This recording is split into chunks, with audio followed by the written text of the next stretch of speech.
I'm not usually one to complain, but that night felt like the universe was playing some cruel joke on me. Let me set the scene. I'm driving home from work, completely exhausted. My usual button-up shirt and slacks feels suffocating. But corporate life doesn't do casual Fridays, so here I am, uncomfortable and drained. The clock on my dashboard reads 9:47 p.m., and all I can think about is collapsing onto my couch, zoning out to whatever trash TV happens to be on. The road is eerily quiet, the kind of night where even the streetlights seem dimmer, and the shadows stretch long and ominous along the sidewalks. There's a weight in the air, like something unseen is watching. I shake off the feeling and focus on the road, counting down the minutes until I'm home.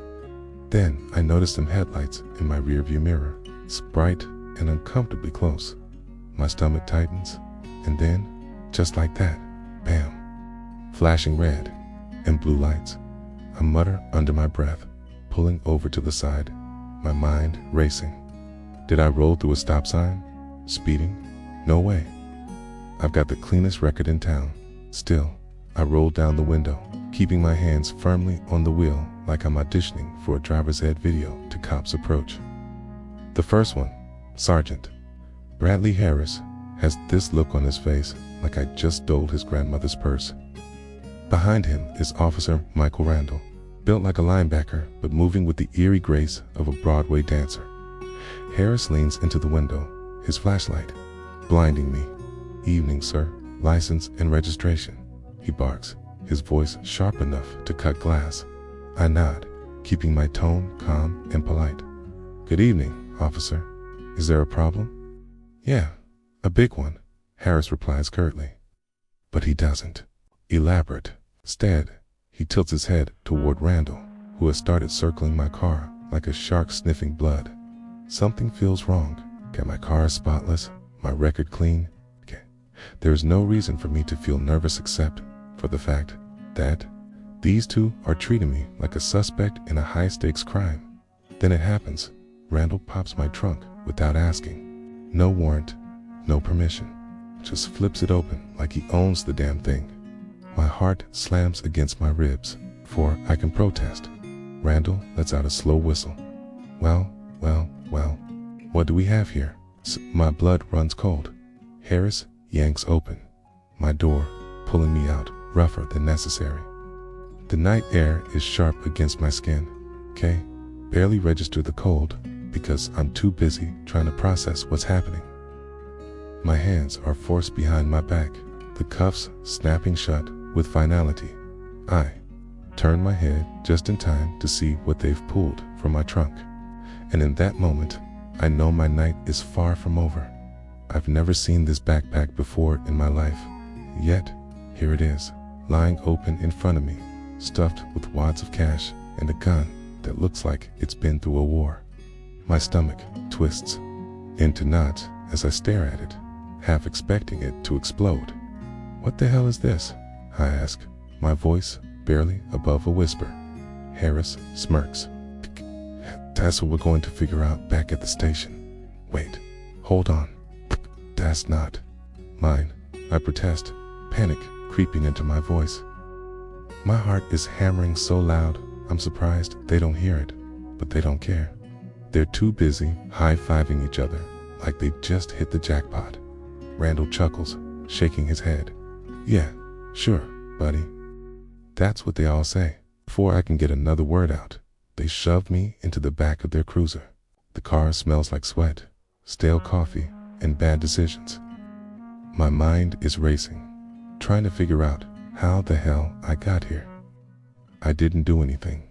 This has to be a mistake. Up front, they're joking like this is some big game. "Think he'll crack in the first hour?" Randall asks. Harris laughs. "Please, guys like him fold before we even start the paperwork." Guys like me? What the hell does that mean? I want to shout at them, demand an explanation, but I keep my mouth shut. No way am I giving them the satisfaction. The ride to the station feels like an eternity. When we finally pull up, they drag me inside and shove me into an interrogation room. It's every You can imagine a cold metal table, a single flickering fluorescent light, walls that feel like they're closing in. Harris leans forward like he's auditioning for a bad cop drama. Why don't you save us some time and tell us what you were doing near the bank tonight? His tone drips with fake patience. I shake my head, exasperated. I wasn't near any bank. I was at work. Call my boss. Check the cameras, do whatever you need to do. That's not my bag, and I didn't do anything. Randall grins like he's been waiting for this moment. See, the thing is, your fingerprints are all over that gun. So either you confess now, or we let the evidence speak for itself. My blood runs cold. My fingerprints? That's impossible. My mind is spinning. Did they plant it? When? How? My voice cracks as I say, "You're lying." Harris slams his hand on the table, making me jump. Watch your tone, kid. You're in no position to call anyone a liar. For hours, they hammer me with accusations, twisting my words, trying to make me slip up. So every time I deny it, they get angrier. Their voices get sharper, their tactics more aggressive. It's a game to them, and the goal is to break me. But I refuse to crack. By the time they finally throw me into a holding cell, it's past midnight. The air reeks of sweat, piss, and regret. A guy in the corner hums some off-key tunes, rocking back and forth. I slump onto the bench, my head in my hands, trying to make sense of what just happened. This can't be real. I didn't do anything, and yet, here I am locked up like some kind of criminal mastermind. The worst part? Nobody's coming to save me. Not tonight. Anyway, as the cell door slams shut, I take a deep breath, letting the cold reality sink in. I mutter to myself, "All right, James, time to figure out how the hell you're going to get out of this mess." Sitting there on the hard bench, my mind races, searching for some kind of way out. But every thought circles back to the same sickening truth. These bastards set me up, and now I'm screwed. Morning comes too fast. The sound of jangling keys snaps me out of my restless days. Before I can even brace myself, I'm yanked out of the cell like the headliner in some twisted circus.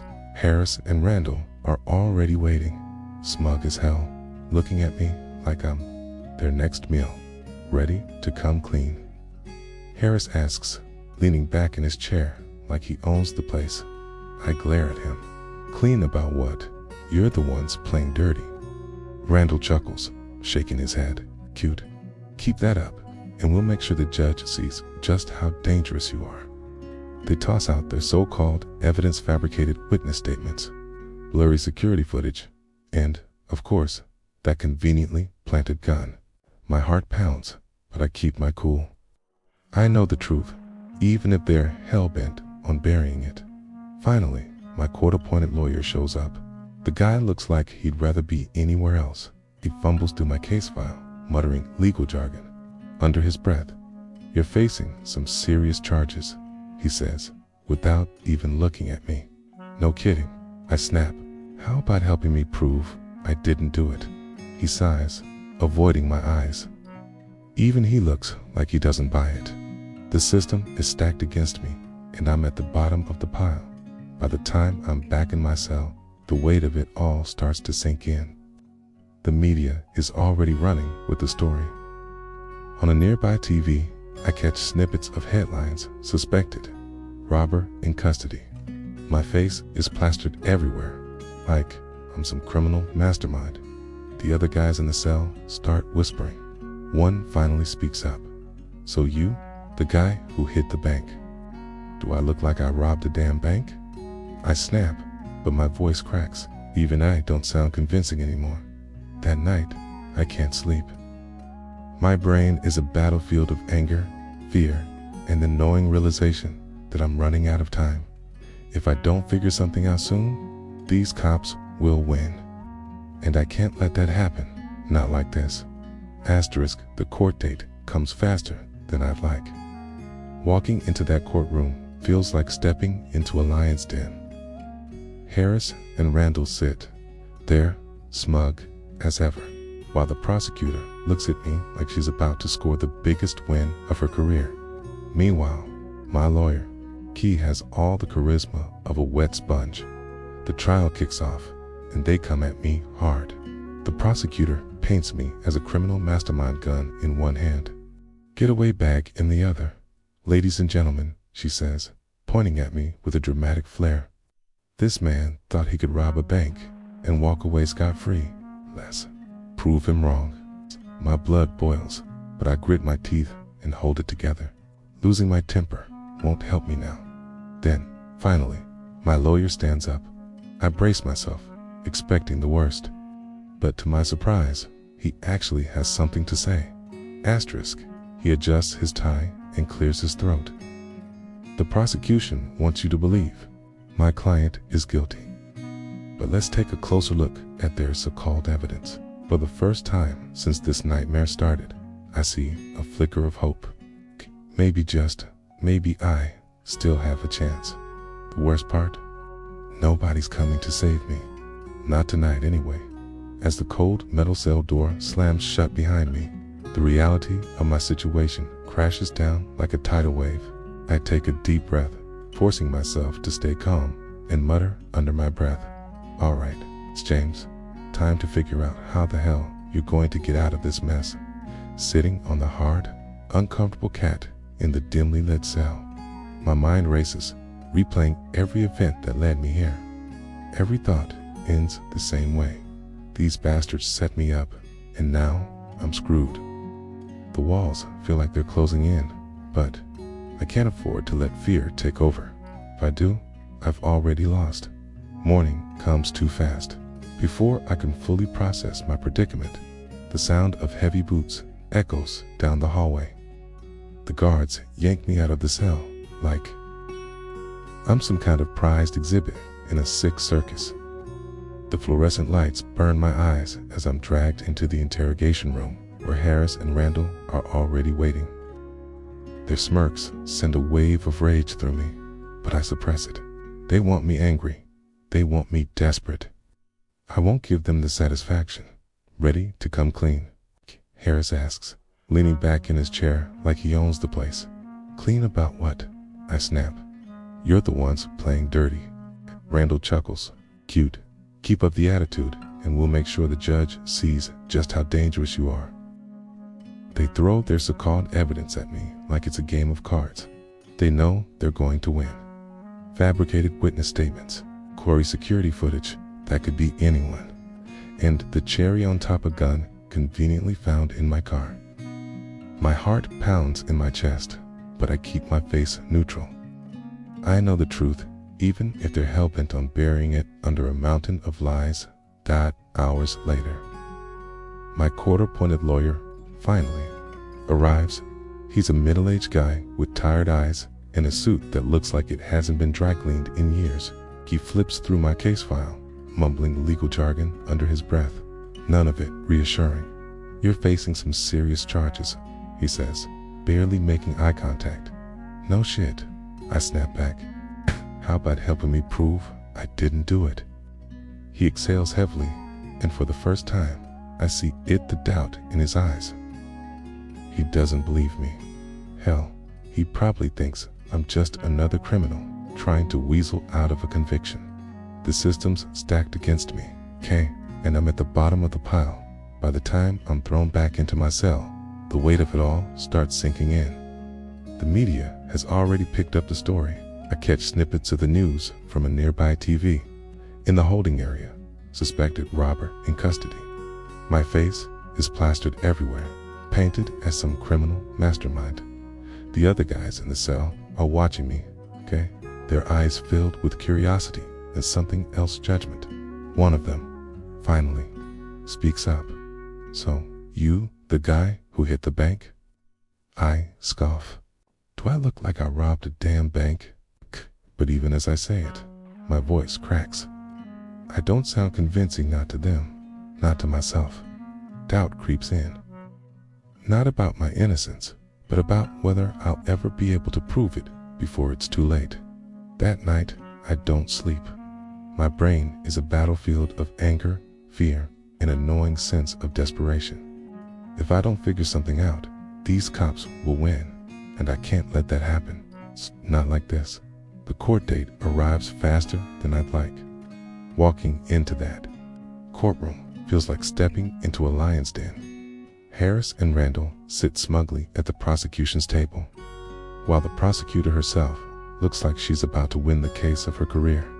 Meanwhile, I'm stuck with the lawyer who has all the charisma of a wet sponge. The trial kicks off, and they come at me hard. The prosecutor paints me as a criminal mastermind, gun in one hand, getaway bag in the other. The evidence, stat planted, gun, that cash, and of course, those bogus fingerprints Harris swears are mine. Ladies and gentlemen, the prosecutor says, pointing at me like I'm a caged animal, this man thought he could rob a bank and get away with it. Let's prove him wrong. My blood boils, but I keep it together. Losing my temper won't help me. Then, just when I think my lawyer is going to let me sink, he surprises me. He presents timestamp footage from my office, proving I was at work when the robbery happened. He slaps it onto the table like a mic drop moment. Harris, however, doesn't flinch. Could have had an accomplice, he says casually, like we're discussing the weather. I snap. You're lying? The judge bangs his gavel, and my lawyer shoots me a warning look. Sit down, or we're both screwed. As the day drags on, Harris and Randall double down, swearing under oath that I was nervous, suspicious, whatever they need to say to make their case stick. They spin their web of lies with the confidence of seasoned con artists. By the end of the day, I feel like I'm sinking. The jury watches me like I'm already guilty. My lawyer's barely holding it together. Harris and Randall walk out like they've already won, but then something shifts. After court, my lawyer pulls me aside. Got an idea, he whispers, but it's risky. I don't ask questions. At this point, risky is all I've got. The next day, the courtroom feels like a pressure cooker about to explode. The prosecution wraps up, making me sound like the poster child for crime. And then my lawyer drops the bomb. Your Honor, he says, standing taller than he ever has in this case. We have critical evidence that has just come to light. He cues the courtroom's AV system. Up pops traffic camera footage from the night I was stopped. It shows Harris and Randall pulling me over. Then clear as Dar Randall casually placing the bag in my trunk. The courtroom goes dead silent. The jury looks like they just got slapped. Harris jumps to his feet, his voice dripping with panic. This is fake. Edited. You can't trust asterisk. Sit down. Asterisk, the judge snaps, his face a shade darker than furious. But I'm not done. I stand, calm as hell, and pull a badge from my pocket. The courtroom gasps. For the record, I say, locking eyes with Harris. I'm Agent James Miller, CIA, and I've been investigating corruption like yours for months. Harris and Randall freeze. Their smugness vanishes, replaced with pure terror. The prosecutor stumbles through some excuse, but it's too late. The judge orders their immediate detention for perjury, evidence tampering, and a laundry list of other charges. When it's all over, I walk out of that courtroom a free man. The media swarms, microphones shoved in my face. How does it feel to take down dirty cops? Someone shouts. I flash a grin. Feels like justice. Then I keep walking. After all, there's more work to do. Corrupt cops don't catch themselves.